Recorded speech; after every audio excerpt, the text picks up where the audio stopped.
সদ্য গঠিত অন্তর্বর্তীকালীন সরকারের প্রথম কার্যদিবসে রোববার সচিবালয়ে একে একে আসেন বেশ কয়েকটি মন্ত্রণালয়ের উপদেষ্টারা। এই সময় মন্ত্রণালয়ের কর্মকর্তা কর্মচারীরা ফুলেল শুভেচ্ছা জানান উপদেষ্টাদের।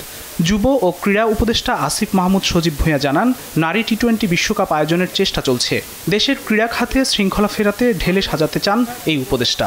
শেখ হাসিনা জাতীয় যুব উন্নয়ন ইনস্টিটিউটের নামটা আমরা পরিবর্তন করে বাংলাদেশ জাতীয় যুব উন্নয়ন ইনস্টিটিউট করছে এবং এই বিষয়ে প্রসেস চলমান থাকবে এবং দ্রুতই এটা কমপ্লিট হবে।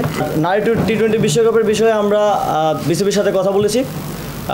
যেই ইস্যুগুলো হচ্ছে তার মধ্যে সবচেয়ে গুরুত্বপূর্ণ হচ্ছে সিকিউরিটি এনশিওর করার ব্যাপারে স্টেট লেভেল থেকে কিছু কাজ করার ব্যাপার আছে। অর্থ ও পরিকল্পনা উপদেষ্টা ডক্টর সালেউদ্দিন জানান, আর্থিক সব খাত ও সরকারি হিসাব ব্যবস্থাপনায় স্বচ্ছতা নিশ্চিতের নির্দেশ দেওয়া হয়েছে। গভর্নর না থাকলেও ব্যাহত হবে না ব্যাংকিং কার্যক্রম পরিচালনা। আমি বলেছি, গভর্নর যদি নাও থাকে, ডেপুটি গভর্নর থাকে, বাংলাদেশ ব্যাংকের রুলস রেগুলেশন এগুলো আছে। পেমেন্ট সিস্টেমের জন্য তো গভর্নর দেখে না।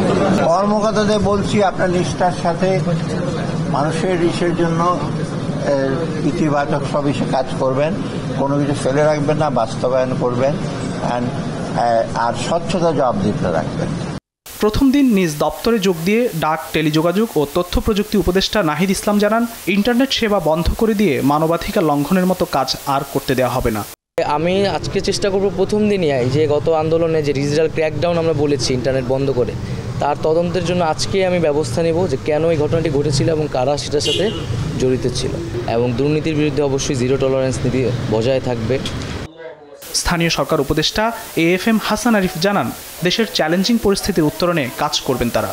ফ্রিডলি শুধু মন্ত্রণালয়টা একটা চ্যালেঞ্জ না, বর্তমানে সারা দেশে যে পরিস্থিতি সেটাই একটা চ্যালেঞ্জ সকলের জন্য, পুরো এই সরকারের জন্যই একটা বড় চ্যালেঞ্জ। প্র্যাকটিক্যাল ফিল্ডে আসছি, এখন সেটা বুঝতে হবে, বুঝে তারপরে আমার প্ল্যানিংটা ঠিক করতে হবে।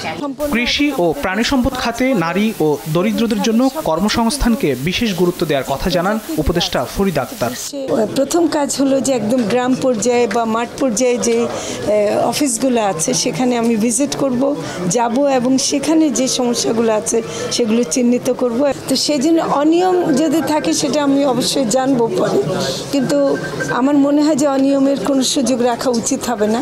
আর সুনির্দিষ্ট লক্ষ্য নিয়ে পরিবেশ ও জলবায়ু পরিবর্তন মোকাবেলায় কাজ করার কথা জানান উপদেষ্টা সৈয়দা রিজওয়ানা হাসান। আমরা চেষ্টা করব মানুষের আস্থা এই প্রশাসনের উপর দ্রুত কিভাবে স্থাপন করা যায় সেটার জন্য এমন কিছু ইস্যুতে কাজ করা যেখানে মানুষ দৃশ্যমান কিছু ফল দেখতে পাবে। সকল ক্ষেত্রের জন্য সুশাসন, জবাবদিহিতা ও স্বচ্ছতা নিশ্চিত করার জন্য প্রশাসনিক কিছু ব্যবস্থা আমরা গ্রহণ করব। দেশের সংস্কারের জন্য কাজ করতে সবার সহযোগিতা চান সমাজ কল্যাণ উপদেষ্টা শারমিন মুর্শিদ। অন্তর্বর্তীকালীন সরকারের যে বড় জায়গাটা আছে সেই জায়গাটাই আমি মাথায় রাখব, সেই পলিসিটাই আমি মাথায় রাখব, রেখে আমি আমাদের মন্ত্রণালয়কে চেষ্টা করব বোঝার এবং চেষ্টা করব শুধরাবার এবং পরিবর্তন করার। ফখরুল ইসলাম, দেশ টিভি, ঢাকা।